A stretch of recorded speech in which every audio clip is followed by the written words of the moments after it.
আপনি কি অ্যান্ড বন 50s কিনতে যাচ্ছেন? তো কেনার আগে অবশ্যই এই ভিডিওটি দেখেন। তারপরে কেনার সিদ্ধান্ত নেন যে আপনার জন্য কোনটা কেনা বেটার হবে, 50s না আরও বড়। এই 50 লিটার অ্যান্ড বনে আসলে কি কি রাখা যায়, তো চলেন দেখে আসি। যে প্রথমে দেখেন, আমি আমার এই যে সিগমা 1855 লেন্সটা এইটি একটি রাখলাম। এই যে এটি হচ্ছে 51.8 একটি রাখলাম। তারপরে এই যে 51.4 একটি এখানে দেখেন।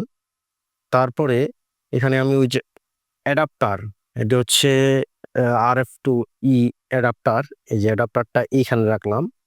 রাখার পরে দেখেন, এরপরে এটা 1740 একটি লেন্স এই পাশে রাখলাম। দেখেন ওই পাশে কিন্তু অলরেডি বুকড। এটা আমার নিকনের একটি 35mm, এখানে যদি এটা রাখি তো এখানে কিন্তু শেষ। আমার এই লেন্সটি রাখার কিন্তু আর এখানে জায়গা নাই। দেখেন, আপনার যদি এরকম অনেক সেট থাকে সেক্ষেত্রে কিন্তু আপনি এগুলা রাখতে পারবেন না। তো এর জন্য আপনাদের আরো বড়টাই কেনা বেটার হবে। এর থেকে যদি বেশি লেন্স থাকে সেক্ষেত্রে আপনি বড়টাই কিনবেন। তারপরে আসেন, দেখেন এটা আমার বাদ গেল। এখানে দেখেন, এইখানে একটি আমার বডি, এই যে R10 এর পরে আমি এখানে R8 রাখলাম।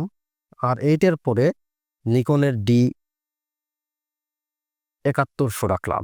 রাখার পরে দেখেন এই পাশে আমার শুধু যে ক্যামেরাটা দিয়ে ভিডিও হচ্ছে 800D, সেটা এই পাশে শুধু জাস্ট রাখা যায় এইভাবে। দেখেন এইটুকুই কিন্তু শেষ। আপনি যে এখানে একটি লেন্স রাখবেন সেটার কিন্তু অপশন নাই। দেখেন, আপনার যদি বডি বেশি থাকে সেক্ষেত্রে আরও বড় কেনাই আপনার জন্য বেটার হবে। তারপরে দেখেন, যেটা আরও ফিল করি আমি, যে এই যে গিম্বল আছে আমার, গিম্বলটাকে যে রাখবো সেটা রাখার কোনো আমার জায়গা নেই। ঠিক আছে, এটাকে আমার বাইরেই রাখতে হয়। তারপর আরও এইরকম লাইট, আমার স্পিড লাইট অনেকগুলো আছে, টোটাল 4টা স্পিড লাইট। এই স্পিড লাইটগুলোও রাখার জায়গা নাই। এই যে ব্যাটারি রাখবো, যে ব্যাটারি রাখারও জায়গা নাই। এখন এই যে এখানে আমি জাস্ট এতটুকু এগুলোই রাখি, ব্যাটারি আর এখানে এই লাইটটা আর এইগুলোই শেষ। ট্রিগার ভিতরে আছে, এইটুকুতেই কিন্তু জায়গা বুক হয়ে গেছে। তো আপনারা যদি চান যে আসলে আপনার গেজেট কি কি আছে সেটার উপরেই নির্ভর করে এই অ্যান্ড ফোনটা কেনা উচিত। প্রথম দিকে আমি চিন্তা করছিলাম যে 30 লিটার কিনলেই মনে হয় হয়ে যায়। পরে চিন্তা করলাম যে না, 30 লিটার আসলে কম হয়ে যায়।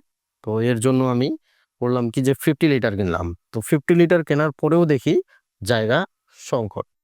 তো আপনারা যদি কিনতে চান সেক্ষেত্রে চিন্তা ভাবনা করেই কিনেন যে আপনার গ্যাজেট কি কি আছে আর কি কি রাখতে পারবেন। ধন্যবাদ। ভিডিওটি ভালো লেগে থাকলে প্লিজ ফলো মি।